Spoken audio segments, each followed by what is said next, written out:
السلام علیکم دوستانو، نن مې یو خوندور او زبردست اپلیکیشن ستاسو لپاره راوړی. هغه ملګري چې له پلی سټور څخه یې ځینې گیمونه یا کوم اپلیکیشن ډاونلوډ کړی د سکرین پر مخ سره موجود وي، لیکن د موبایل په حافظه کې یا په میموري کارت کې ورسره نه وي. که چېرته تاسو یو مهم اپلیکیشن ولرئ او موبایل سبا خرڅوئ، نو غواړئ د اپلیکیشن ځان سره وساتئ، نو په دې طریقه له خپل د موبایل سکرین څخه میموري کارت یا د خپل موبایل حافظې ته کاپي کولی شو. نو دا په کوم اپلیکیشن کېږي او د اپلیکیشن له کوم ځای څخه ډاونلوډ کېږي، مکمله طریقه په دې ویډیو کې درښیم. نو ویډیو راسره تر پایه وګورئ، خو که ویډیو مو خوښ شو نو ملګرو سره به یې ضرور شیر کوئ. نو دې لپاره به تاسو یو اپلیکیشن ته اړتیا لرئ چې د دې اپلیکیشن لینک ما تاسو ته د دې ویډیو په لومړي کمنټ کې ایښی دی. کوم ویډیو چې تاسو ګورئ د دې ویډیو کمنټ خلاص کړئ، په لومړي کمنټ کې یو لینک دی، هغه لینک به کلیک کړئ. دلته ما لیکلي چې د اپلیکیشن لینک. نو کله مو چې هغه لینک کلیک کړو نو تاسو ته به یو داسې صفحه راوړي. تاسو بس بره لاړ شئ، دلته به لیکلي ډاونلوډ افیکټ یعنې ډاونلوډ اپلیکیشن. دا ګورئ، دې بټن په تاسو کلیک وکړئ. کله چې دې باندې کلیک کړو نو صبر ورته کوئ ملګرو. نه بعد به تاسو لږ صبر وکړئ، دلته به لیکلي ډاونلوډ.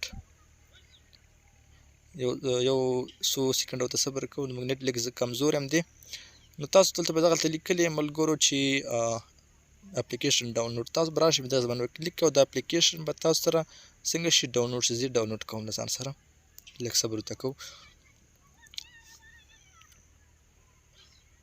دلته ګورئ، دلته ډاونلوډ پرې راغلی، تاسو به دې سمپل دې بټن کلیک کړئ. نو زموږ څنګه شو، دا اوس ډاونلوډ روان شو.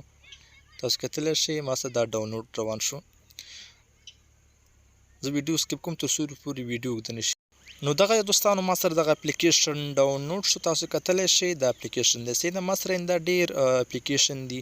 زما سره دغه یو اپلیکیشن دی چې ما سره موجود نشته موبایل حافظه کې. ما له پلی سټور څخه ډاونلوډ کړی، میموري کارت یا موبایل حافظه کې نه لرم، فقط ما سره سکرین په مخ دی. که چېرته موبایل زما نه لاړ شي، د ګوتو نه مې وځي، دا اپلیکیشن زما نه ورکېږي. صحیح ده، نو زه راځم دا ځان سره زه اوس مطلب خپل موبایل حافظې یا میموري کارت ته کاپي کوم. تاسو چې هغه اپلیکیشن ډاونلوډ کړو نو دا اپلیکیشن به سمپلي خلاص کړئ. دا چې کله خلاص کړم دلته زه راځم، هغه دغه راخلاصوم. ما سره کریټر سټوډیو په نوم یو اپلیکیشن چې ما سره موبایل حافظه کې نو دغه دی دوستانې، دې درښیم. ګوره دغه دوستانې کریټر سټوډیو دا اپلیکیشن ما سره موبایل حافظه کې نشته، غواړم ځان سره یې وساتم دایمي لپاره. نو تاسو به راشئ همدغه اپلیکیشن چې ډاونلوډ کوئ، ځان سره موبایل حافظې ته کاپي کوئ، دا به کلیک کړئ، کاپي روان شو. دا موږ سره اوس څنګه شو، ډاونلوډ شو د موبایل حافظې ته. نو دا دلته بیا تاسو کولی شئ چې د موبایل حافظې له لاړ شئ، هلته خپل فولډر یې دی. زه به یو ځل وګورم چې دلته یو فولډر دی، تاسو فولډر هم درښیم نومي. کله چې خپل موبایل حافظې ته راشئ نو هلته به تاسو ته لیکلي ډاونلوډ فولډر. ډاونلوډ فولډر به خلاص کړئ، نه بعد به راشئ زیفای فولډر به خلاص کړئ، هلته به اپلیکیشن دا خلاص کړئ. هلته ګورئ ما سره دا ډاونلوډ شوی دی، دې ته درښیم. ګورئ دوستان ما سره دا څنګه شو، ډاونلوډ شو موبایل حافظې ته. نو ځان سره یې وساتلی شم دایمي لپاره.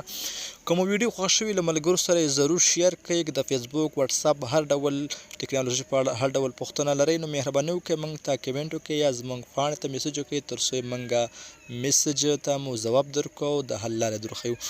نو دا ونننۍ ویډیو نور په خدای سپارم. الله مل ښه وخت.